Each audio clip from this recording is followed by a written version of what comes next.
캐나다 통계청에 따르면 8월 캐나다 고용률이 0.5%인 9만 명이 증가하여 3개월 연속으로 증가세를 보이고 있습니다. 실업률은 7월에 7.5%에서 0.4%포인트 하락해 7.1%를 기록했습니다. 코로나19 팬데믹 시작 이후 캐나다 전역의 많은 기업들이 문을 닫았고 수천 명의 사람들이 실직한 바 있는데요. 이번 발표된 실업률은 팬데믹 이후 가장 낮은 수치입니다. 8월 고용 성장의 대부분은 서비스 생산업으로 숙박업, 외식업으로 인한 것이었습니다. 지난달 6만 8천 명 이상의 정규직 신규 채용이 기록되었으며 파트타임 채용수는 2만 1,700명이었습니다. 캐나다 통계청에 따르면 소매업이나 푸드서비스업 등 여전히 부진한 분야도 있지만 서비스업 고용의 증가로 고용률은 처음으로 팬데믹 이전 수준으로 돌아섰습니다. 또한 통계청은 6월과 7월의 상승과 함께 8월의 고용 증가는 2020년 2월 수준의 15만 6천 명 이내로 증가했는데 이는 코로나19 대유행이 시작된 이후 가장 근접한 수치라며 8월 고용률은 60.5%로 팬데믹 이전의 수준을 1.3%포인트 밑돌고 있다고 설명했습니다. 다음 뉴스입니다. 토론토에 기반을 둔 세계적인 아웃도어 의류 회사인 캐나다 구스는 최근 중국 규제기관인 국가기업신용정보 홍보 시스템으로부터 회사가 파카에 사용하는 재료에 대해 품질을 과장하고 소비자들을 오도한 것으로 의심된다면서 벌금을 부과했습니다. 중국 규제기관은 약 88,200달러에 해당하는 45만 위안의 벌금을 캐나다 구스 회사에 부과했습니다. 규제기관에 따르면 캐나다 구스 회사가 가장 따뜻한 다운인 포터라이트 다운을 사용한다는 회사의 주장이 과장이라며 주 충전재는 보통의 5리터인데 한 턴에 수만 위안이 든다. 캐네디언 구스다운 재킷은 보온을 위해 판매하는 것인가? 아니면 우리에게서 막대한 이익을 위해 파는 것인가라며 회사의 품질 과장을 비판했습니다. 이에 대해 캐나다 구스 회사는 파트너 웹사이트의 기술적 오류가 제품 재료에 대한 혼란의 원인이라고 말했습니다. 올해 초 아시아 태평양 지역의 파트너 사이트인 티몰에서 잘못된 텍스트 정렬이 발견된 후에 오류는 즉시 수정되었다고 담당자가 이메일을 통해서 답변했습니다. 티몰은 중국 소비자를 위한 가장 큰 온라인 플랫폼 중 하나입니다.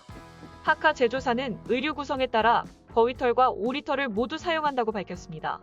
캐나다와 중국 관계는 2018년 12월 밴쿠버 공항에서 화웨이 임원 멍완저우를 구금한 이후 악화됐습니다.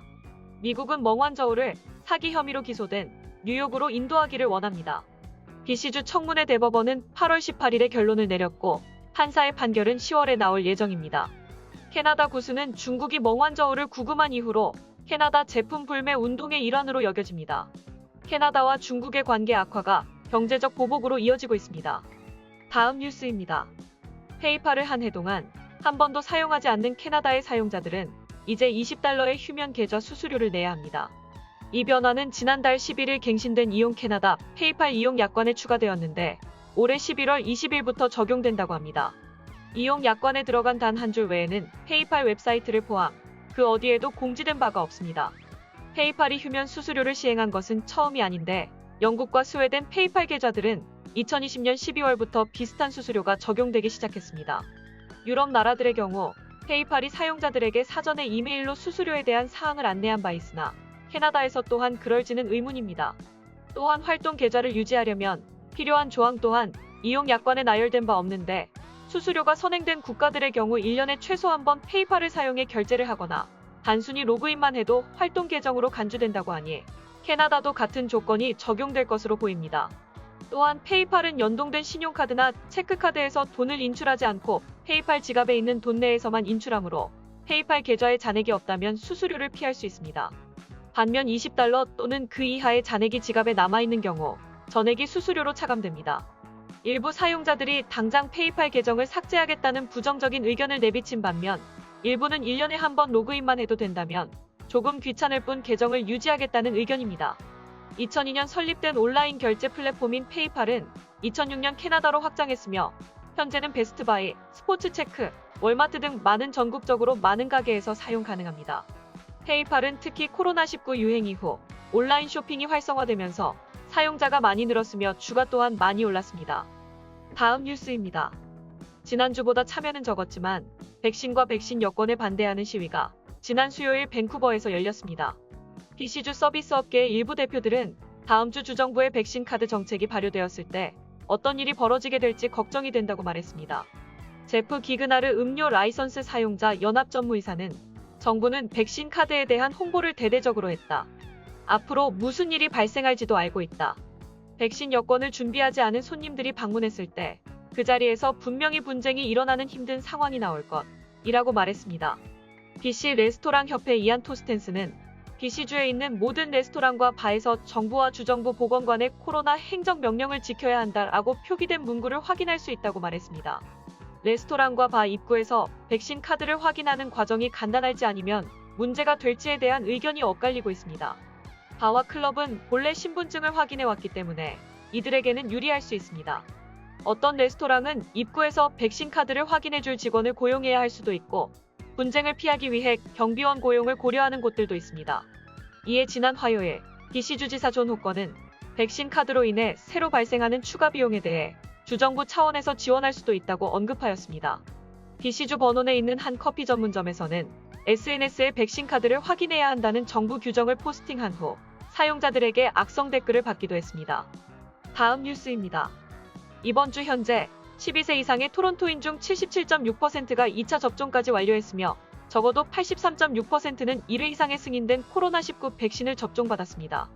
토론토시에 따르면 더그 포드 총리가 다가오는 여권을 공식적으로 발표한 8월 31일 이후 토론토 주민들에게 투여된 첫 번째 백신 접종이 18% 증가했다고 합니다.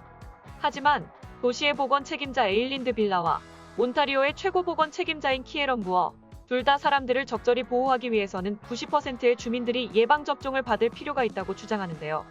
토론토 공중보건은 최근 앱솥에 설문조사를 의뢰했습니다. 2021년 7월 30일부터 8월 10일 사이에 온라인으로 실시된 이 조사는 1203명의 토론토 거주자들을 대상으로 실시되는데요. 조사인 중 예방접종을 받은 사람들의 비율은 81%로 밝혀졌습니다.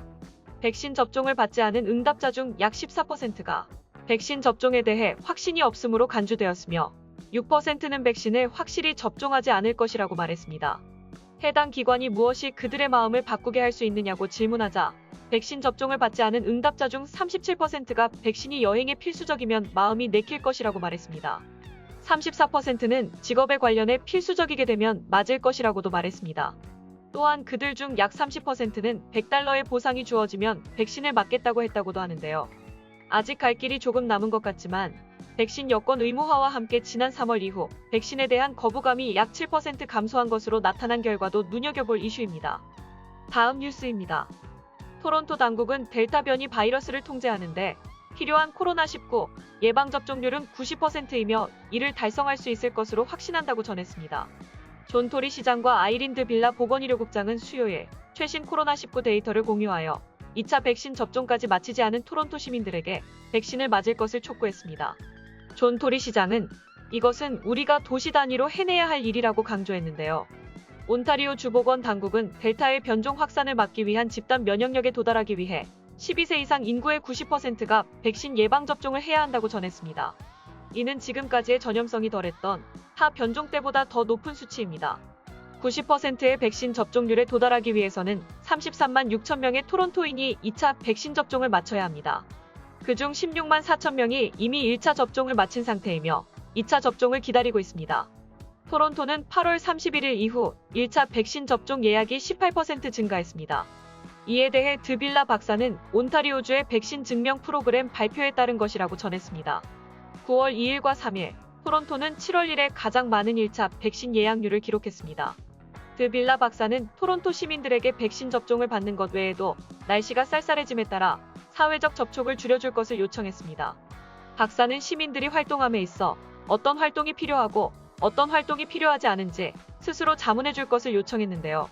또한 가을로 향하는 지금 확진자 수가 증가하고 있음에 따라 긴장을 늦출 순 없다며 현 시점에서 확산을 막기 위해서는 백신이 최고의 예방책이라고 전했습니다.